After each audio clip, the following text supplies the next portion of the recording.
मतलब इसमें यकीन करने वाली क्या बात है। सुप्रीम कोर्ट ने कहा है कि 30 सितंबर से पहले यहाँ इंतखाबात जो हैं वो मुकम्मल होने चाहिए। वज़ीर आज़म साहब ने खुद यहाँ पे आके जिस दिन योगा किया उस दिन जम्मू कश्मीर के लोगों को ये विश्वास दिया कि यहाँ जो है समय पे इलेक्शन किए जाएंगे। होम मिनिस्टर साहब ने भी बिल्कुल यही बयान दिया। इलेक्शन कमीशन भी इलेक्शन की तैयारी कर रही है। तो इसमें अब शक की गुंजाइश कहाँ पर है। ये सवाल आप बीजेपी से करिए ना।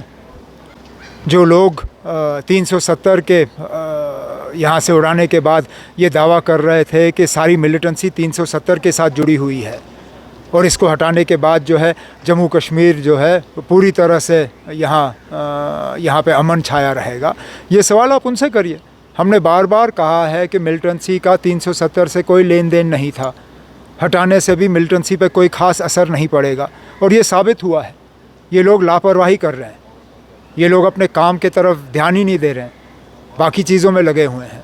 आपके जो आला अफसर हैं उनको काम के तरफ कोई ध्यान नहीं है।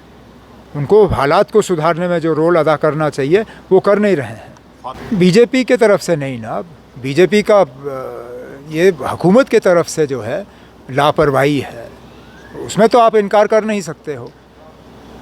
हालात जो हैं दिन ब दिन और ज़्यादा ख़राब होते जा रहे हैं। इसके लिए कसूरवार कौन है? जब एक तरफ से जब हमारी हुकूमत थी, हमारी हुकूमत को इन चीज़ों के लिए कसूरवार ठहराया जाता था। ठीक है ना, अगर उन हमलों के लिए हम कसूरवार थे तो आज जो हमले हो रहे हैं उनके लिए कौन कसूरवार है? जाहिर सी बात है ये लोग हैं। और उनको हालात सुधारने में जो रोल अदा करना चाहिए वो नहीं कर रहे हैं। अब हम यही उम्मीद कर सकते हैं कि ये जो सीनियर पोस्टों पे बैठे हुए हैं, चाहे वो राजभवन हो, चाहे वो राजभवन के एडवाइज़र हों, मेहरबानी करके अपने ऐश व आराम को छोड़ें और अपने काम के तरफ जो है ज़्यादा तवज्जो दें। मेरा उसमें कोई कहना नहीं है ना। जो मैंने इस तरह की कोई डिमांड सुनी नहीं है और इस तरह के फ़ैसले हम जैसे लोग नहीं करते। इस तरह के फ़ैसले जो हैं वो बड़े पैमाने पे होते हैं। लेकिन इससे पहले भी आपने स्ट्राइक किया, क्या ये हमले रुके? आपने बढ़ चढ़ के जो है बालाकोट में स्ट्राइक करने का दावा किया, उसके बावजूद जम्मू कश्मीर में मिलिटेंसी ख़त्म नहीं हुई।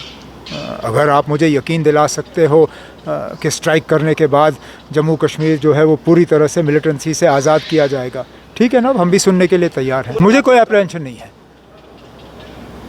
अगर हमारे होम मिनिस्टर और प्राइम मिनिस्टर जो हैं वो इन ताकतों के सामने झुकने के लिए तैयार नहीं हैं तो फिर वक्त पे इलेक्शन होंगे। लेकिन अगर हमारे प्राइम मिनिस्टर, होम मिनिस्टर के पैर थोड़े हिल गए और वो इन ताकतों के सामने झुक गए और इन हमलों के बाद उन्होंने इलेक्शन पोस्टपोन किया, तो मुझे लगता है वो हमारे मुल्क के लिए एक बहुत बुरी बात होगी। ये हमले अगर किए जा रहे हैं इलेक्शन पोस्टपोन करने के लिए, तो फिर मैं तो यही उम्मीद करूँगा कि हम इन ताकतों को कामयाब होने नहीं देंगे।